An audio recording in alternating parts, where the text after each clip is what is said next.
Market में live trading करते समय बहुत बार आप चार्ट पर स्मार्ट मनी कॉन्सेप्ट के हिसाब से फेयर वैल्यू गैप को ड्रॉ करके ट्रेड में एंट्री करने के लिए प्राइस के वहां तक आने का इंतजार करते हैं, लेकिन प्राइस आपके एंट्री पॉइंट से पहले ही ऊपर निकल जाती है, या फिर बहुत बार आपके एंट्री एरिया के नीचे जाकर फिर से तेजी से ऊपर निकलती है। मेरे हिसाब से आप में से बहुत से ट्रेडर्स ने इस तरह की सिचुएशन का सामना अपनी ट्रेडिंग जर्नी में जरूर किया होगा, लेकिन क्या आपने कभी सोचा है कि आपके साथ ऐसा क्यों होता है, या फिर प्राइस इस तरह से क्यों रिएक्ट करती है? अब इस क्वेश्चन का आंसर जानने के लिए आपको फेयर वैल्यू गैप के साथ साथ स्मार्ट मनी के एक बहुत ही इंपॉर्टेंट माने जाने वाले इम्बैलेंस जैसे कोर कंसेप्ट की जानकारी होना बहुत जरूरी हो जाता है। इसलिए आज के इस वीडियो में हम ये जानने की कोशिश करेंगे कि इम्बैलेंस क्या होता है और हम इसका फायदा उठाकर किस तरह से अपनी ट्रेड एंट्रीज को प्लान कर सकते हैं। तो चलिए सबसे पहले इम्बैलेंस किसे कहते हैं ये जानते हैं। ज्यादातर समय मार्केट एक जगह से दूसरी जगह जाते समय बैलेंस बनाकर आगे बढ़ता है, जिसमें चार्ट पर हायर हाइज और लोअर लॉज बनते हैं, जो कि मार्केट में बायर्स और सेलर के दौरान एक जैसे स्ट्रेंथ को दर्शाता है। लेकिन जब भी मार्केट में किसी एक पॉइंट पर बायर्स ज्यादा होते हैं और उनके मुकाबले सेलर्स कम होते हैं, तो वहां चार्ट पर बड़ी बड़ी ग्रीन बुलिश कैंडल्स बनाकर प्राइस बहुत तेजी से अपसाइड मूव करती है, या फिर कभी कभी दो कैंडल्स के दौरान आपको गैप भी देखने को मिलता है। अब इसे और आसानी से समझने के लिए इस टेबल को देखिए, जहां प्राइस के लेफ्ट साइड में बायर्स की संख्या या फिर वॉल्यूम दिख रहा है, तो राइट साइड में सेलर्स का वॉल्यूम दिख रहा है। अब आप क्लियरली देख पा रहे हैं कि यहां इस लेवल पर सेलर्स के मुकाबले बायर्स बहुत बड़ी संख्या में बाइंग ऑर्डर्स लगा रहे हैं।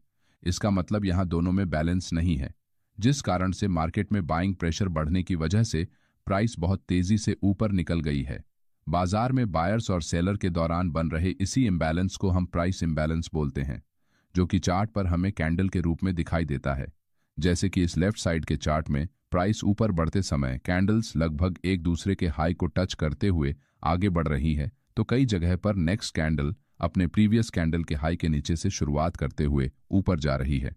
अब इन दोनों सिचुएशंस में मार्केट में बायर्स सेलर्स पर हावी तो है, लेकिन उनकी संख्या में ज्यादा अंतर नहीं है।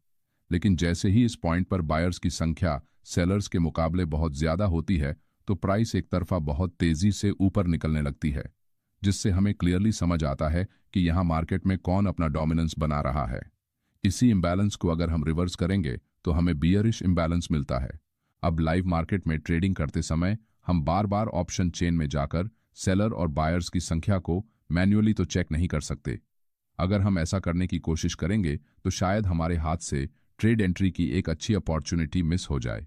इसलिए आपको चार्ट रीडिंग करते समय हमेशा फोकस्ड होकर कैंडल को देखना चाहिए।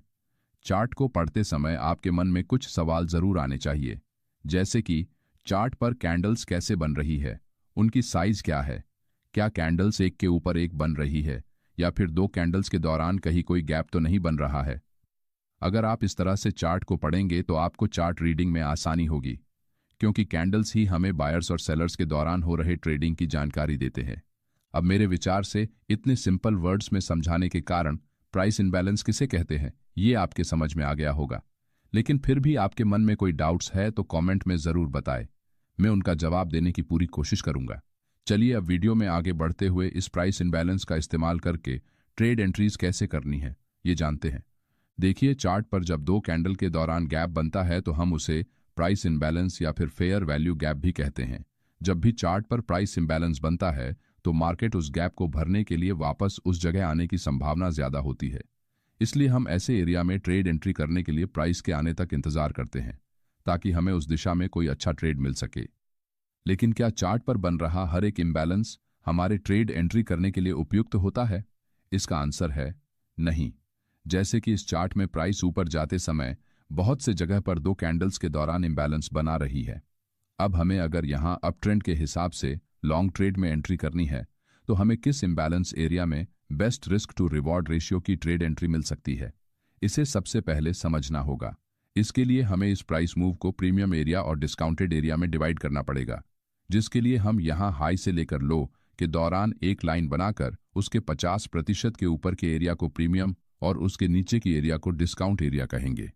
अब इसे और आसानी से बनाने के लिए आप यहां फिबोनाची लेवल का भी इस्तेमाल कर सकते हैं, जिसके लिए फिबोनाची को अगर हम यहां इस मूव के लोअर लेवल से हायर लेवल तक इस तरह से नीचे से ऊपर लगाएंगे तो हमें यहां 0.5 का लेवल मिलता है, जिसके ऊपर प्रीमियम और नीचे डिस्काउंट एरिया होता है। मार्केट में प्रीमियम एरिया में सेलर्स सेलिंग करना पसंद करते हैं, तो डिस्काउंट एरिया में सस्ती कीमतों पर बायर्स बाइंग करना पसंद करते हैं। इसलिए इस सिचुएशन में अगर हम इस सबसे पहले इम्बैलेंस एरिया में बाइंग करेंगे तो यहाँ आपका ट्रेड सक्सेस होने के चांसेस बहुत ही कम है, क्योंकि यहाँ आपको स्टॉप लॉस लगाने के लिए कोई भी सपोर्ट एरिया या फिर की लेवल मौजूद नहीं है, जिस वजह से आपको आपका स्टॉप लॉस टारगेट के हिसाब से बहुत बड़ा रखना होगा, जो कि किसी भी अच्छे रिस्क टू रिवॉर्ड रेशियो में नहीं बैठता। साथ ही यहाँ जो बायर्स लोअर लेवल्स पर बाइंग करके बैठे हैं उन्हें अच्छा प्रॉफिट होने की वजह से यहाँ से जैसे ही मार्केट थोड़ा करेक्शन करने लगेगा तो वो अपना प्रॉफिट बुक करने लगेंगे, जिससे मार्केट में बाइंग प्रेशर कम होने की संभावना बहुत ज़्यादा बढ़ जाती है। साथ ही बहुत बार मार्केट इस तरह से एक फेक ब्रेकआउट क्रिएट करके कुछ नासमझ रिटेल बायर्स को अपने जाल में फंसाने के बाद तेजी से नीचे जाकर उनके स्टॉप लॉस हिट कर देता है। इसलिए इस इम्बैलेंस एरिया में आपको ट्रेड एंट्री करने से हमेशा बचना चाहिए। लेकिन यहाँ नीचे मार्केट में जो इम्बैलेंस एरिया बना है, ठीक उसके नीचे हमें एक सपोर्ट एरिया बना हुआ नजर आता है, क्योंकि इसके पहले एक बार प्राइस यहाँ से सपोर्ट लेकर ऊपर जा चुकी है। साथ ही ये इम्बैलेंस एक डिस्काउंट एरिया में बना हुआ है, इसलिए यहाँ बायर्स जिन्हें पहली बार लॉन्ग ट्रेड में एंट्री करने का मौका नहीं मिला वो यहाँ से बाइंग करने की कोशिश जरूर कर सकते हैं। साथ ही यहाँ आपका स्टॉप लॉस सपोर्ट एरिया के आसपास होने की वजह से स्टॉप लॉस छोटा बन रहा है, जिससे स्टॉप लॉस के मुकाबले आपका प्रॉफिट टारगेट बड़ा होने की वजह से यहाँ रिस्क टू रिवॉर्ड रेशियो बहुत बढ़िया बना है, जिस कारण आप छोटे स्टॉप लॉस के साथ बड़े प्रॉफिट टारगेट हासिल कर सकते हैं, जिससे ये एक लो रिस्क ट्रेड एंट्री बन जाती है। जैसे कि यहाँ पहले इम्बैलेंस एरिया में आपको हाई रिस्क और लो रिवॉर्ड ट्रेड एंट्री मिलती है, तो यहाँ दूसरे इम्बैलेंस एरिया में आपको लो रिस्क और हाई रिवॉर्ड ट्रेड एंट्री मिलती है। इसलिए प्राइस का इस एरिया में आने का थोड़ा इंतजार करना बहुत ज़रूरी है। लेकिन यहाँ बहुत से ट्रेडर कहेंगे कि हम अगर इस तरह से परफेक्ट जगह पर ट्रेड एंट्री करने के लिए वेट करते रहेंगे तो हमारे हाथ से बहुत सी ट्रेड एंट्रीज मिस हो जाएंगी। मगर आपको एक बात समझनी होगी कि ट्रेडिंग एक बिजनेस है और आपको इसे बिजनेस की तरह ही देखना होगा। हर समय ट्रेड में एंट्री और एग्जिट करने के लिए ये आपके मनोरंजन का साधन नहीं है। इसीलिए फोकस्ड होकर रूल्स को फॉलो करते हुए ट्रेडिंग करेंगे तो ये आपके लिए ही फायदेमंद साबित होगा। चलिए अब इम्बैलेंस एरिया में ट्रेड एंट्री करने के कुछ सीक्रेट ट्रिक्स या फिर हैक्स के बारे में जानते हैं। ट्रिक नंबर 1, जब भी प्राइस इम्बैलेंस एरिया में आने के बाद चार्ट पर इस तरह से बुलिश कैंडलस्टिक पैटर्न बनता है तब आप यहां लॉन्ग ट्रेड में एंट्री बना सकते हैं। ट्रिक नंबर 2, जब भी इम्बैलेंस एरिया में प्राइस एक ही बार टच करके सीधे रिवर्स होती है तो यहां प्रॉफिट्स के चांसेस सबसे ज्यादा होते हैं। जैसे कि यहां एक ही कैंडल ने इस एरिया में लॉन्ग लोअर विक बनाकर क्लोज करने के बाद उससे अगली वाली कैंडल उसके ऊपर निकली है, तो ये एक हाई प्रोबेबिलिटी सेटअप होता है। लेकिन अगर पहली कैंडल इम्बैलेंस एरिया के बाहर क्लोज करती है और नेक्स्ट कैंडल भी इस एरिया के बाहर जाकर फिर से अंदर आती है तो एक लो प्रोबेबिलिटी सेटअप होता है। यहाँ आपके ट्रैप होने की संभावना ज्यादा होती है। इसलिए इस तरह के सिचुएशन में प्राइस जब तक इम्बैलेंस एरिया के बाहर निकलती नहीं तब तक आपको ट्रेड एंट्री नहीं करनी चाहिए। ट्रिक नंबर 3, अगर मार्केट में एक बुलिश ट्रेंड चालू है तो उस समय डिस्काउंट एरिया में बने इम्बैलेंस के पास लॉन्ग ट्रेड में एंट्री बनाने की कोशिश करें, और अगर मार्केट एक बेरिश ट्रेंड में है तो हमेशा प्रीमियम एरिया में बने इम्बैलेंस के आसपास शॉर्ट ट्रेड एंट्री करने की कोशिश करें, जिससे आपका विन रेट बढ़ेगा और आप ओवर ट्रेडिंग का शिकार होने से बच जाएंगे। अगर आपको हमारा ये वीडियो अच्छा लगा तो वीडियो को लाइक और चैनल को सब्सक्राइब जरूर कीजिए। अगले वीडियो में हम किसी और टॉपिक के बारे में डिटेल से जानेंगे। धन्यवाद।